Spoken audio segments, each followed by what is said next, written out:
L'amour et la justice de Dieu. Une étude sous la direction de John Peckman est présentée dans L'aventure dans la parole avec Emmeline et Ronnie, avec la contribution musicale de Robert G. Nous sommes enchantés de vous souhaiter la bienvenue en vous accueillant sur votre chaîne pour les réflexions de cette semaine.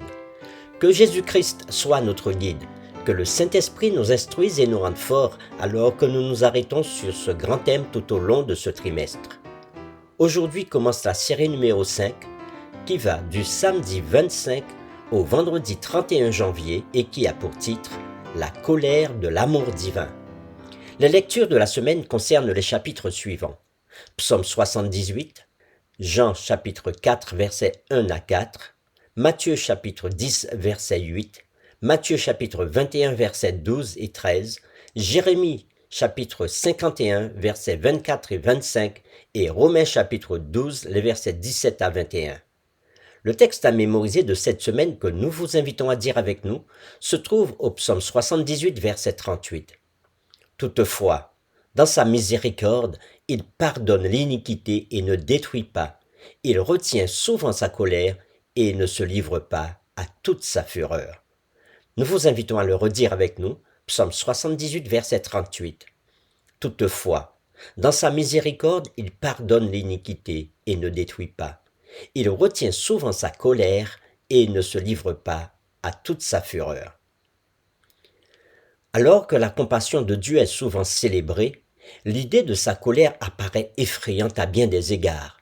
Ainsi, plusieurs personnes estiment que Dieu ne devrait pas ou ne devrait jamais exprimer sa colère s'il est vraiment amour.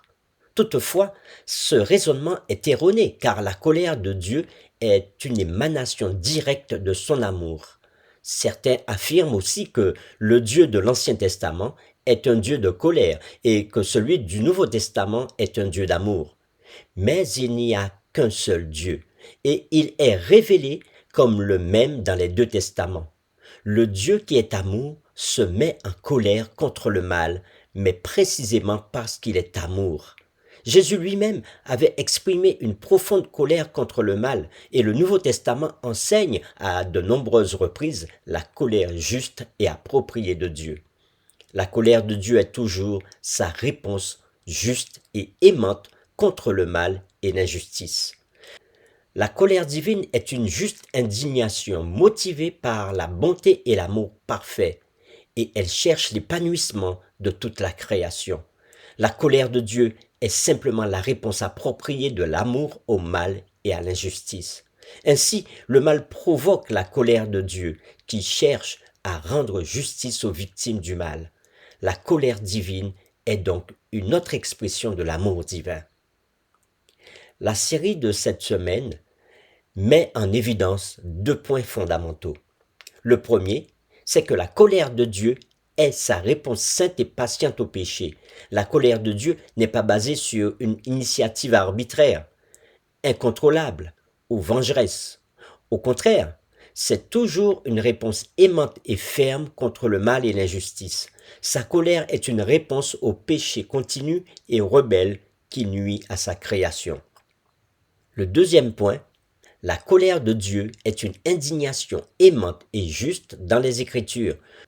Nous trouvons une description vivante de la colère de Dieu comme une indignation aimante, juste contre l'oppression et la souffrance de son peuple.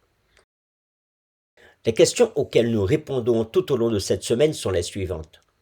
Pourquoi Dieu se met-il en colère? La deuxième, comment Dieu exprime-t-il sa colère? Et la troisième question, Dieu garde-t-il sa colère à toujours? Et c'est avec les séquences suivantes que nous répondrons à ces questions. Le dimanche 26 janvier, affligé par le mal. Le lundi 27 janvier, Dieu est lent à la colère. Le mardi 28 janvier, une indignation juste. Le mercredi 29 janvier, la colère de Dieu n'est pas sans raison. Le jeudi 30 janvier, faire preuve de compassion. Et le vendredi 31 janvier, comme à l'accoutumée, nous ferons le résumé et nous poursuivrons avec les réflexions avancées. Cette semaine, nous approfondirons toutes ces séquences. Que Dieu nous éclaire alors que nous partagerons l'étude de cette nouvelle semaine. Que cette étude renforce notre amour pour Dieu et son Fils Jésus-Christ. Nous vous invitons à prier avec nous. Nous te disons une fois de plus merci Seigneur pour ta parole que tu nous donnes. Et pendant une semaine, tu nous permettras d'étudier ta parole. Nous allons nous arrêter sur le thème de la colère de Dieu, sur cette colère qui est exprimée dans ta parole. Nous prions pour que tu nous aides à bien comprendre ce thème, pour que nous ayons une réponse appropriée. Nous t'avons prié au nom de Jésus. Amen.